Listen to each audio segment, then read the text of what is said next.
Russia Ukraine যুদ্ধ চলছে। পশ্চিমা বিশ্বের স্যাংশন আর ন্যাটোর $1 ট্রিলিয়ন অস্ত্রের বিরুদ্ধে একাই লড়ছে ভ্লাদিমির পুতিনের রাশিয়া।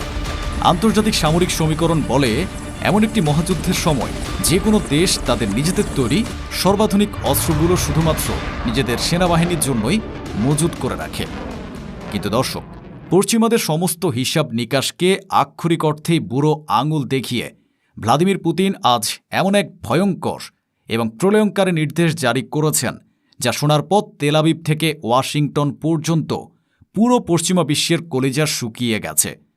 পুতিন সরাসরি রাশিয়ার বিমান বাহিনীর সাপ্লাই বন্ধ করে দিয়ে মিত্র ইরানের জন্য দিন রাত 24 ঘণ্টা কাজ করে অত্যন্ত তড়িঘড়ি করে পাঠাচ্ছেন 48টি অত্যাধুনিক সুখোই Su-35 যুদ্ধবিমান।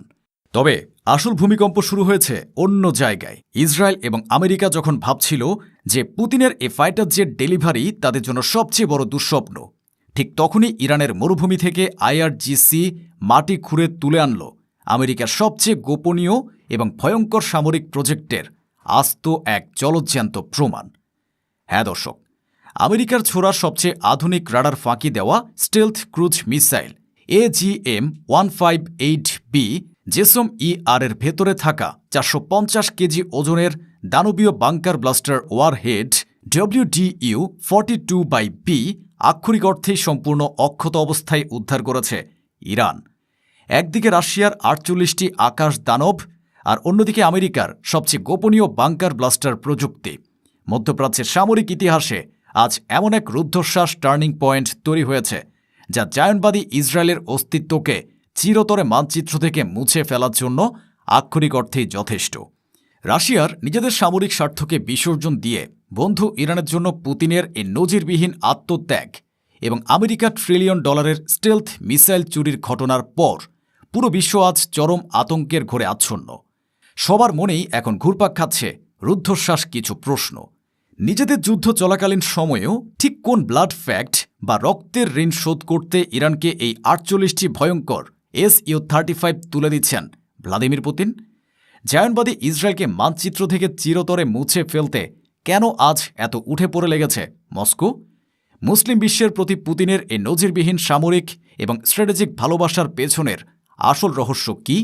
মরুভূমির বুক থেকে অক্ষত অবস্থায় উদ্ধার হওয়া আমেরিকার এ 450 কেজির দানবীয় WDU-42/B bunker blaster warhead reverse engineering করে ইরান আসলে পর্দার আড়ালে নতুন কোন প্রলয়ঙ্কারী অস্ত্র তৈরি করছে?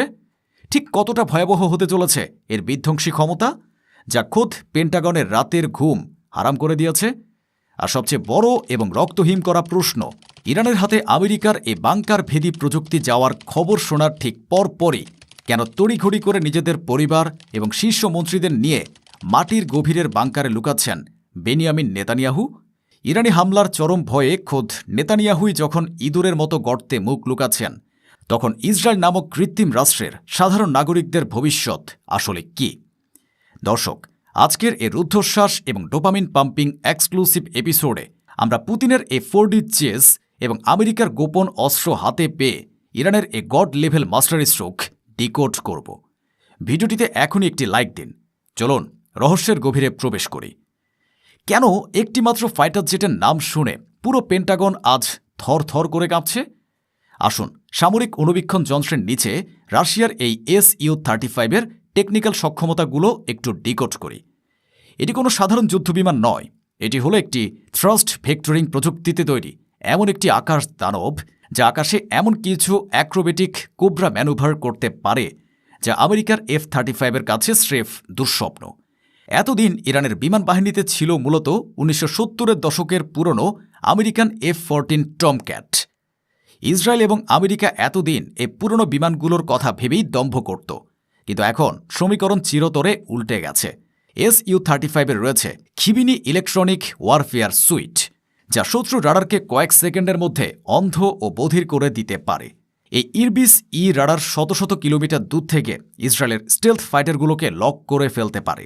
অর্থাৎ ইরানের আকাশে ঢুকে তাদের পারমাণবিক গবেষণাগারে হামলা করা এখন আমেরিকা বা ইসরায়েলের জন্য শুধু কঠিনই নয়, বরং এক প্রকার অসম্ভব এবং আত্মঘাতী মিশনে পরিণত হয়েছে।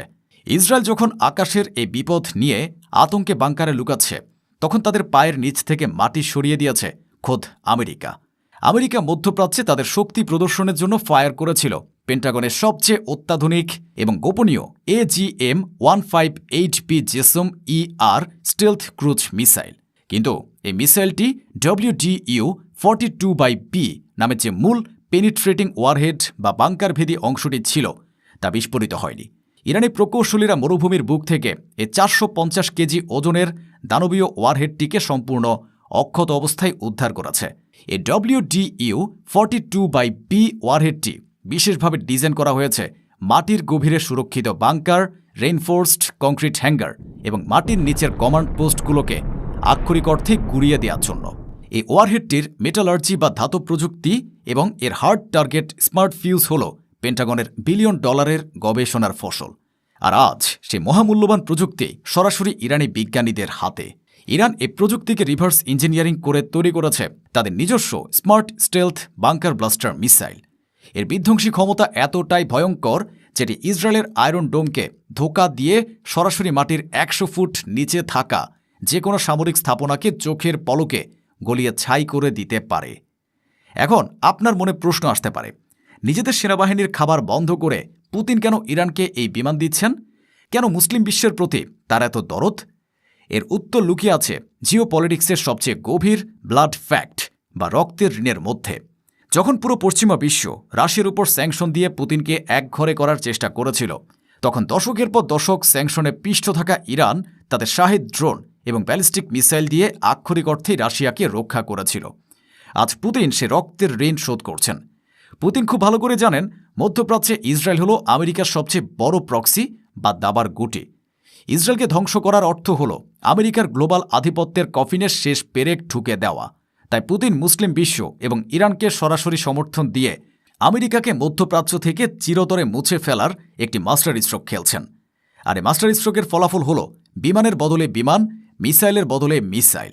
এতদিন ইসরায়েল আকাশ থেকে হামলা করত আর ইরান নিচ থেকে ড্রোন ছুড়ত, কিন্তু এখন রাশিয়ার SU-35 ডানা থেকে ফায়ার হবে আমেরিকার প্রযুক্তি চুরি করে বানানো ইরানের বাংকার ব্লাস্টার ক্রুজ মিসাইল। এই ভয়ঙ্কর সমীকরণের কথা জানতে পেরেই ইসরায়েলে শুরু হয়েছে চরম হাহাকার। বেনিয়ামিন নেতানিয়াহু আক্ষরিক অর্থেই প্রাণ ভয়ে তার পরিবার এবং শীর্ষ ইহুদি মন্ত্রীদের নিয়ে জেরুজালেমের নিচে অবস্থিত ডুমসডে বাংকারে আশ্রয় নিয়েছেন। একটু খেয়াল করুন দর্শক, যে নেতা সারাদিন টিভিতে এসে ইরানকে ধ্বংস করার ফাঁকা হুঙ্কার দেয়, সে কাপুরুষ নেতাই আজ ইরানি হামলার চরম ভয়ে নিজের দেশের সাধারণ নাগরিকদের মৃত্যুর মুখে ঠেলে দিয়ে ইঁদুরের মতো গর্তে মুখ লুকিয়েছে। নেতা যখন বাংকারে কাঁপছে, তখন ইসরায়েল নামক কৃত্রিম রাষ্ট্রের ওই অবৈধ নাগরিকদের ভবিষ্যৎ যে আক্ষরিক অর্থেই ধুলোয় মিশে গেছে তার বলার অপেক্ষা রাখে না। দর্শক, আধুনিক যুদ্ধবিদ্যা এবং বিশ্ব রাজনীতির ইতিহাসে আজ এক নতুন এবং ভয়ঙ্কর অধ্যায়ের সূচনা হল। আমেরিকা এবং ইসরায়েল এতদিন ভেবেছিল তারা চাইলে স্যাংশন দিয়ে একটি দেশকে পঙ্গু করে রাখতে পারে এবং নিজেদের আকাশ দাদাগিরি বজায় রাখতে পারে। কিন্তু ইরান আজ প্রমাণ করে দিল যে পশ্চিমাদের সেই $1 ট্রিলিয়ন দম্ভ আজ তাদের নিজেদের অস্ত্রে এবং নিজেদের মিত্রদের প্রযুক্তিতেই ধ্বংস হতে চলেছে। নেতানিয়াহুর এই কাপুরুষতা প্রমাণ করে যে ইসরায়েল আজ ভেতর থেকেই পঙ্গু হয়ে গেছে। আজকের এই রুদ্ধশ্বাস বিশ্লেষণ শেষে আপনাদের কাছে আমার একটি প্রশ্ন।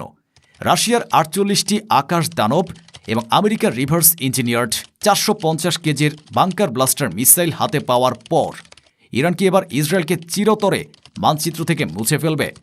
নেতানিয়াহু যখন নিজেই প্রাণভয়ে বাংকারে লুকাচ্ছেন, তখন এই অবৈধ রাষ্ট্রের সাধারণ ইহুদিদের কি এবার পাততাড়ি গুটিয়ে ইউরোপে পালানোর ক্ষণ গণনা শুরু হয়ে গেল?